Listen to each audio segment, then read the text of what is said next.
very dumb. If I could go back in time, I would not purchase a lot of these dumb purchases. Hey there, my handsome and pretty little Cobras, and welcome back to the Cobras Nest. For those who are new, my name is Mignon Cobra and I make minimalism videos. So today I'm going to be sharing 10 money mistakes that I made in my 20s before I became a minimalist, and if I can help anybody else out, that would be fantastic. So without further ado, let's just get into the video. Let's get it, let's go. Woo.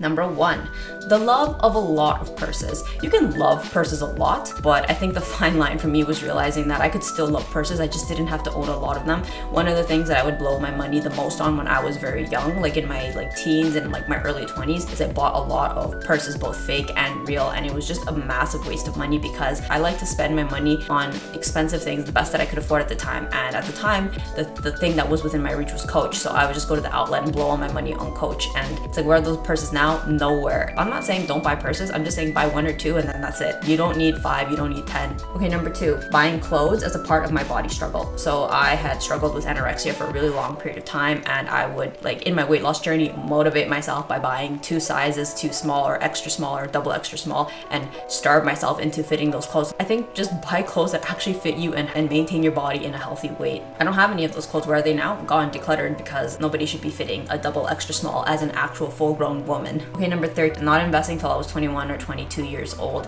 I see some of these kids on YouTube and they have 400k in the bank invested because they started investing when they were 10 or 12 because they read Warren Buffett when they were 7, and it's I feel so late to the party. I didn't start investing till I was 21 and I had to withdraw all of it to pay off my student loans, which was also really frustrating and set me back a lot. So what I'm trying to say is, don't wait till you're way older to invest. The sooner you invest, the sooner you can have compounding interest work in your favor. Okay, number 4, going to get an expensive career without more guidance regarding the cost. So I have taken on expensive loans for 3 degrees. I have a science degree, I have a teacher's degree, and I have a dental degree. I mean, the teacher's degree being the cheapest has been the most useful degree.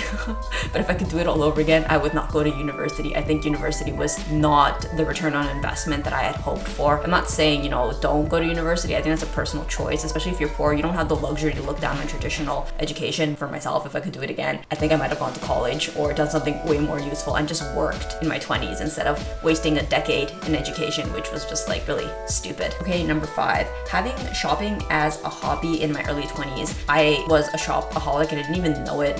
I wasn't an expensive shopaholic because I didn't have that much money to blow, but I definitely, the center point of my life was spending money on stuff, which was such a waste of time. Really stupid. I don't recommend it. If I could go back in time, I would create a healthier hobby of maybe writing books, as opposed to just wasting my money buying stuff and researching stuff. It's just an accumulating clutter. It was just pointless. Okay, number 6, buying makeup to feel pretty. I was totally into this idea of pretty privilege. I thought that if you were pretty, life would be better. And I think to some degree it is kind of true. You should definitely use any privilege to your advantage.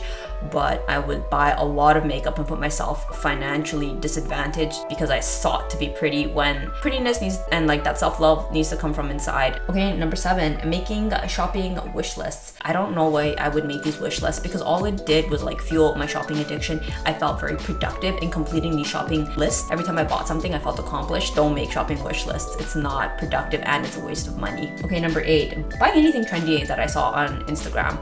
So Instagram, I've realized, is just one big commercial. I know that these are tools and you can use it for good. Was I'd see influencers would buy something or show something or sponsorship something, and I'd be oh my god, that looks so good, I need to buy it too. Okay, number 9, buying new expensive tech, and I'm specifically talking about iPhones. I have bought every couple years just because I want that shiny upgrade, which is just really dumb because honestly it's a depreciating value for the most part. It doesn't appreciate in value over time. So yeah, if I could go back in time, I'd tell myself to hold my phone for much longer, which is already saying a lot because I hold my phone for about 3 years. But number 10, not investing in a financial literacy at a younger age. I know that maybe some people might think 21 is still pretty young, but I really do wish that I had read these things as early as 13, 14, since grade 9. I feel I would have worked a part-time job in high school instead of trying to get good grades to go to university. Honestly, it's such a poor return on investment. But we can't go back in time. For somebody watching this, the sooner you learn more about financial literacy, the better position you put yourself for the future. If you're enjoying my minimalism and money content, start binging the stuff that I have down in my channel. I have 400 videos full of these money mistakes and minimalism videos. So click the link down below and I will see you in the next video. Thanks for watching. See you there.